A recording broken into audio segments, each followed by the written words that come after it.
Et 2 et 50 plus. Voilà ce qu'on a entendu Denis Jeanbart hier scander au Champ de Mars à Paris sous la Tour Eiffel. Réélection donc de Emmanuel Macron.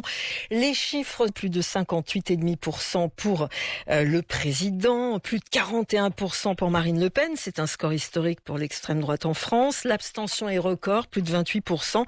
Et un président, Denis Jeanbart, qui repart pour 5 ans et qui a bien évoqué qu'il était réélu. C'était dans son discours hier, c'était ses premières paroles. Réélu donc par défaut dans un sursaut de démocratie, Denis Jeanbart. Oui, je crois que son analyse est exacte quand on regarde à la fois l'élection elle-même et les informations qu'on peut avoir à partir des sondages qui ont été réalisés dans la journée ou dans la soirée. D'abord, c'est un des présidents, en dépit des apparences sur les exprimés, les moins bien élus de la Ve République. Georges Pompidou avait fait 37,50% des inscrits. Emmanuel Macron fait 28,52%. Autre chiffre intéressant, il avait fait un petit peu plus, il avait fait 20 740 000 suffrages en 2017. Aujourd'hui, il ne fait que 18 800 000. C'est quasiment 2 millions d'électeurs en moins. Et alors qu'il y avait 4 millions d'électeurs en moins en 2007, Nicolas Sarkozy faisait un score en voix supérieur à celui d'Emmanuel Macron. Je donne tous ces chiffres pour relativiser ce succès. Ensuite, on sait que 47% de son électorat a voté pour faire barrage à Marine Le Pen et non pas pour lui apporter son soutien. Donc c'est une élection, c'est un succès en trompe-l'œil. En trompe-l'œil. Alors je suis le mal aimé, chantait Claude François. Je suis le mal élu, pourrait lui répondre Emmanuel Macron. Il l'a tout de suite rappelé hier. Je vais prendre quelques petites phrases. Je sais ce que je vous dois. Ce vote m'oblige. Je vous promets 5 années de mieux. Il parle donc à une France fracturée. Qu'est-ce qu'il va faire pour recoller les morceaux là tout de suite pour essayer un petit peu de mettre du baume au cœur à tous ces Français qui ont donc veillé à ce que Emmanuel Macron soit réélu pour donc la démocratie? Alors il a un rendez-vous immédiat qui sont les élections législatives. Donc la réalité de son pouvoir est suspendue désormais à ce rendez-vous législatif. Est-ce que les Français seront comme d'habitude cohérents dans leur vote, c'est-à-dire qu'ils lui donneront une majorité nette ou qui lui permettra de gouverner en mettant en œuvre ses idées, qui n'ont pas été profondément renouvelées, il faut bien le dire, par rapport au mandat précédent. Quand on suit ce qu'il a dit pendant la campagne électorale, son programme n'avait rien de novateur. Le Macron 2 ressemblait de ce point de vue beaucoup au Macron 1 bis, je dirais. Donc, il lui faut une majorité pour mener ça à bien. Et la question est de savoir s'il va l'obtenir ou s'il sera obligé de faire une ouverture, ce qu'il a laissé plus ou moins entendre d'ailleurs, ou sera-t-il contraint, ce qui me paraît plus difficile, à une cohabitation. Donc il y a plusieurs hypothèques qui sont devant lui et plusieurs hypothèses politiques dont il n'a pas encore vraiment la réponse.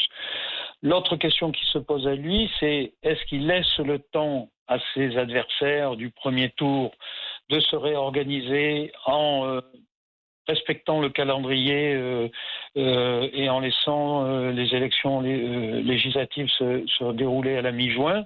12 et 19 juin, qui vont arriver donc très bientôt, dans un mois et demi. Oui, mais il a la possibilité aussi de précipiter les choses et d'aller plus vite, de dissoudre l'Assemblée, de les organiser dans un délai plus court.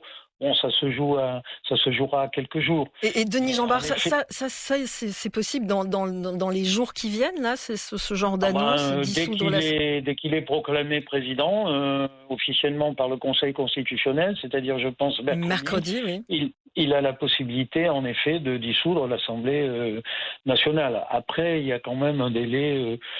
si je me souviens bien, je n'ai pas vérifié la Constitution à ces jours-ci, mais je crois que c'est 6 semaines. Donc, 6 semaines avant de les organiser. Vous voyez, ça mènerait en réalité début juin, ça avancerait peut-être de 8 ou 10 jours, mais pas plus, enfin de 8 ou d'une semaine ou deux. Donc en fait, un gros point d'interrogation sur les institutions, sur ce qui va se passer là dans les jours qui viennent. Alors il y a cette première question, dissout-il ou pas? S'il respecte le calendrier, je ne suis pas sûr qu'en dissolvant, il y ait un changement au fond possible pour lui, prise de vitesse de ses concurrents.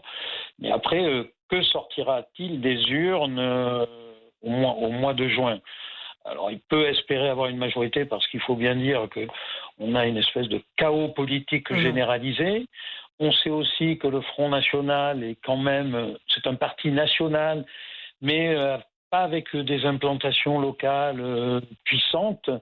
Difficile aussi d'évaluer. Mais pourtant, ce sont les classes les plus populaires qui ont voté pour le Rassemblement national de Marine Le Pen. Oui. Et la question qui est posée aussi, c'est quelle sera l'abstention dans ces élections législatives. Elle avait déjà été très très très forte en 2017. Donc, il est très compliqué de faire une projection législative sur ce qui sortira de ces urnes législatives, tant le pays est déglingué, désenchanté, fracturé. car c'est ça qui ressort de cette élection. Il n'y a pas d'élan dans cette élection. C'est un pays qui est sur, au fond, la défensive. À la fois la défensive face au projet d'Emmanuel Macron qui s'exprime dans l'abstention qui est quand même considérable aussi, la deuxième plus forte de l'histoire de la Ve République, et un vote sans précédent pour l'extrême droite. Et en outre, un vote ambigu pour Emmanuel Macron. Mais il faut préciser qu'une fois qu'il aura franchi ces obstacles, et s'il a la possibilité de gouverner en mettant en œuvre son propre programme, il y aura dans ce pays 4 années sans élection. C'est-à-dire que le prochain rendez-vous d'élection intermédiaire sera en 2026 pour les municipales. C'est sans précédent dans l'histoire de la Ve République. Donc ça lui laisse une espèce d'autoroute après. Comment vont s'exprimer les mécontentements? Quelles sont les crises que l'on peut imaginer ou qui peuvent survenir? Et on voit que nous sommes dans une période de forte crise. Nous avons eu la crise des Gilets jaunes, la crise épidémique, la crise de l'Ukraine. Et rien ne laisse prévoir qu'il n'y en ait pas d'autres aujourd'hui, tant le monde paraît déstabilisé. Donc, son horizon est dégagé électoralement, il n'est absolument pas dégagé socialement et politiquement. Il a promis beaucoup de choses sur la jeunesse, sur l'école, sur l'écologie, évidemment le pouvoir d'achat, donc il est attendu au tournant. Juste un petit peu, un mot de votre part sur les réactions à l'international. En tout cas en Europe, c'est le ouf de soulagement du côté des Européens, des Occidentaux. Il est même l'Union africaine qui parle d'une brillante réélection. Et puis Poutine et Xi Jinping donc qui le félicitent. Ouf de soulagement donc à l'international.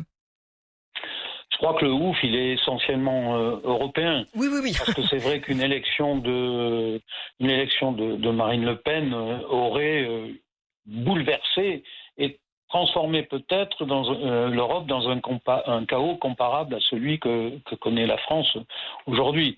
Donc c'est une victoire de l'Europe et qui, dans les urnes.